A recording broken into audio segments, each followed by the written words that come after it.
کیا گیا تھا ان پر جو تم سے پہلے تھے، یعنی یہود اور نصارہ، ان پر بھی یہ روزہ جو ہے یہ فرض تھا۔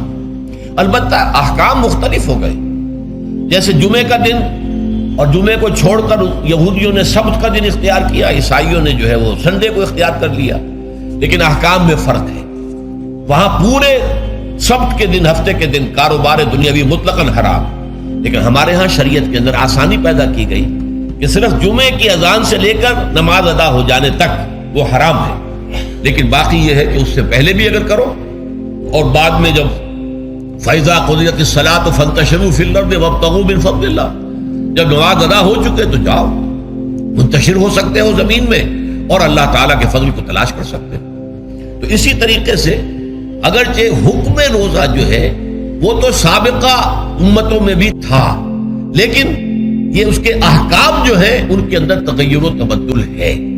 کتب علیکم الصیام کما کتب علی الذین من قبلکم لعلکم تتقون، تاکہ تمہارے اندر تقوی پیدا ہوتا ہے۔ اب یہ ہے حکمت صوم کی پہلی آیت۔ تقوی کسے کہتے ہیں؟ بچنا۔ کس چیز سے بچنا؟ اللہ نے جو چیزیں حرام کی ان سے بچنا، اللہ کے احکام کو توڑنے سے بچنا۔ دیکھیے یہ لفظ جو ہے اس کا مادہ ہے وا، قاف اور یا، وقا۔ وقا یقی کے معنی ہے کسی کو بچانا۔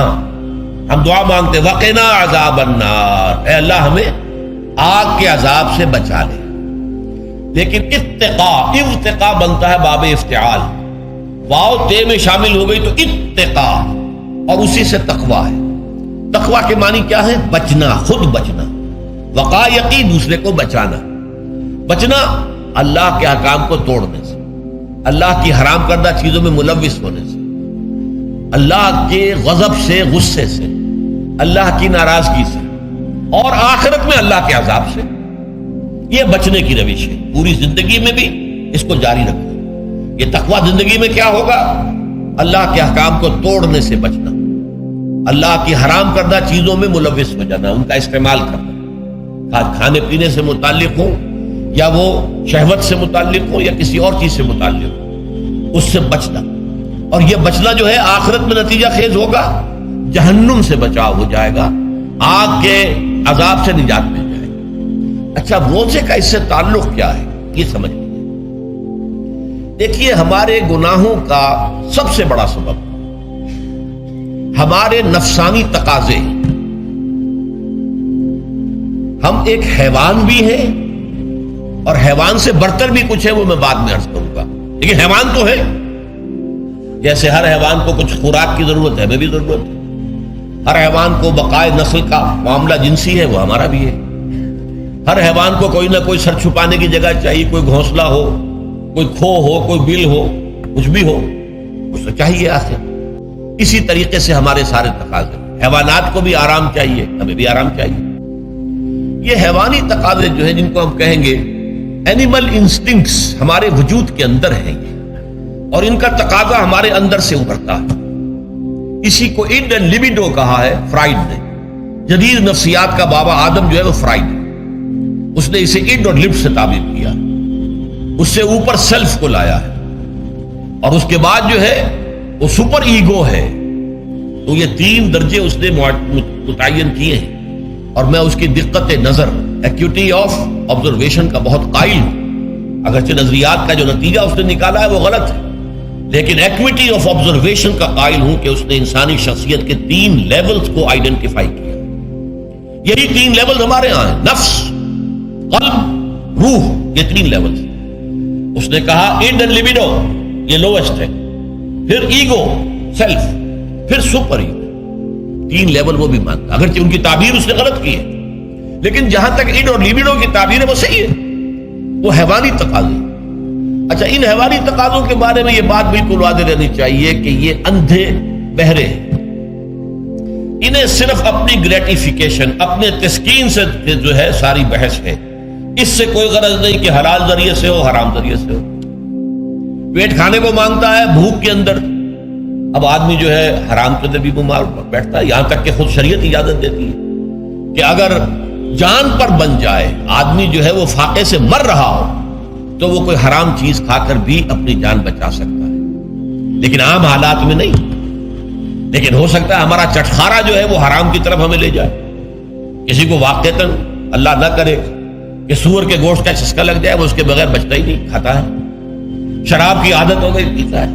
یہ نہیں. تو ہمارا پیٹ مانگتا ہے اور اسے اس سے غرض نہیں کہ حلال سے کھایا ہے یا حرام سے کھایا ہے. ہماری شہوت اپنی تسکین چاہتی، اسے اس سے غرض نہیں کہ حلال سے یا حرام سے، جائز سے یا ناجائز سے. اسی طریقے سے ہمارے تمام تقاضے جو حیوانی ہیں، ایک تو یہ کہ بہت زوردار ہیں، اور چونکہ وہ اندھے بہرے ہیں لہذا جو قرآن میں کہا گیا ان النفس لامارۃ بالسوء، یہ نفس تو بدی کا حکم دیتا ہی ہے.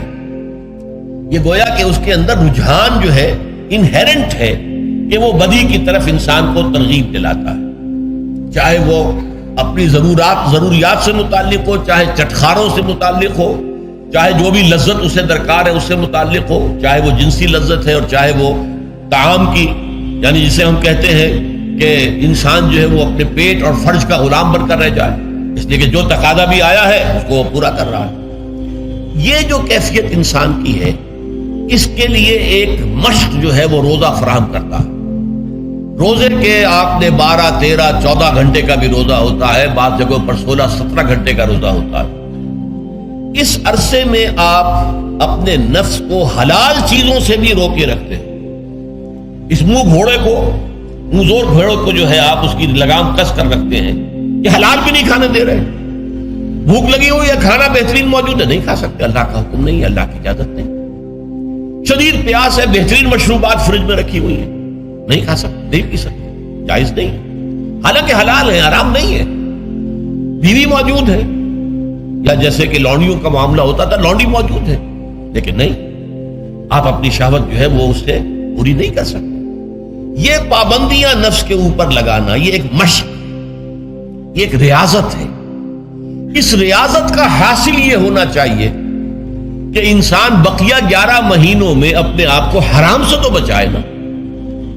یہاں وہ حلال سے رکا ہوا ہے اللہ کے حکم سے، کہ حلال چیز بھی نہیں کھا رہا، دن بھر نہیں پی رہا، دن بھر نہیں اپنی کوئی شہوت پوری کر رہا، دن بھر حلال ذرائع سے بھی، تو اس سے اس کے اندر یہ ایک، اس کو ہم کہیں گے سیلف کنٹرول پیدا ہو جائے، اپنے نفس کو قابو میں کر لے. یہ گویا کہ اس کا سب سے پہلا، اس روزے کی ریاضت، روزے کی مشق کے حوالے سے یہ اس کی حکمت ہوئی کہ اس سے کے ذریعے سے انسان میں سیلف کنٹرول پیدا ہونا، ضبط نفس. یہاں پہ تھوڑی سی میں وضاحت کر دوں. رہبانیت کے اندر آپ کو معلوم ہے کہ سیلف اینیہیلیشن، انگریزی الفاظ جو ہیں وہ زیادہ بعض لوگوں کے لیے واضح ہوں گے، نفس کشی، نفس کو کچل دینا، ختم کر دینا، مار دینا، یہ رہبانیت میں ہوتا ہے، اسلام میں نہیں. اسلام کا نظام بڑا متوازن ہے. ان لنفسک علیک حقا وان لزوجک علیک حقا وان لزورک علیک حقا. حضور نے فرمایا دیکھو تمہارے نفس کا بھی تم پر حق ہے، اسے مناسب حد تک آرام دینا بھی تمہارے ذمے ہے، اسے غذا بہم پہنچانا بھی تمہارے ذمے ہے. فرق صرف کیا ہے، حلال سے ہو حرام سے نہ ہو. اس کی شہوت کو پورا کرنا بھی تمہارے ذمے ہے.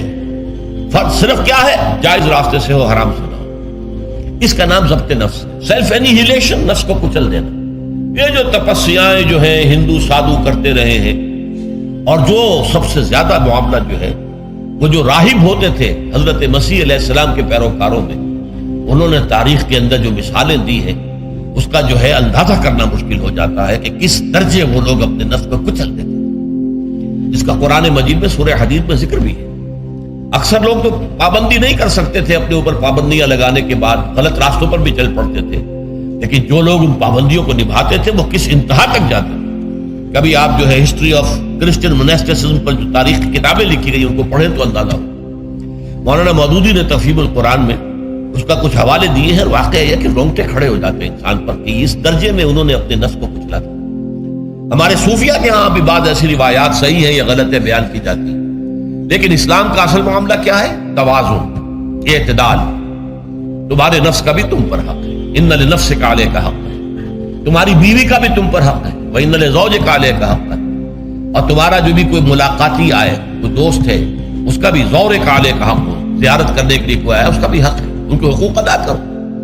حضرت عبداللہ ابن عمرو ابن العاص رضی اللہ تعالی عنہما صحابہ کرام میں اس اعتبار سے بہت ممیز تھے کہ ان پر عبادت جو ہے، عبادت گزاری کا اتنا غلبہ ہو گیا تھا، ہر روز روزہ رکھتے تھے اور رات کو پوری رات کھڑے رہتے تھے۔ حضور کو اطلاع دی گئی، حضور نے طلب کیا فوراً، آپ نے فرمایا یا عبداللہ الم نخبر، کیا ہمیں یہ خبر نہیں دی گئی انک تصوم الدہر وتقوم اللیل، کہ تو ہمیشہ رات کو کھڑا رہتا ہے نماز پہ اور ہر روز روزہ رکھتا ہے۔ اب ظاہر بات ہے حضور کے حضور میں جھوٹ کیسے بولتے، ویسے بھی جھوٹ بولنے کا سوال نہیں صحابہ کے لیے، تو عرض کیا بلا یا رسول اللہ ایسے تو صحیح ہے، فرمایا لا تفعل، ہرگز ایسا مت کرو، فإن لنفسك عليك حقا وإن لزوجك عليك حقا وإن لزوجك عليك حقا، تمہارے نفس کا بھی تم پر حق ہے، روزہ رکھو بھی اور افطار بھی کرو۔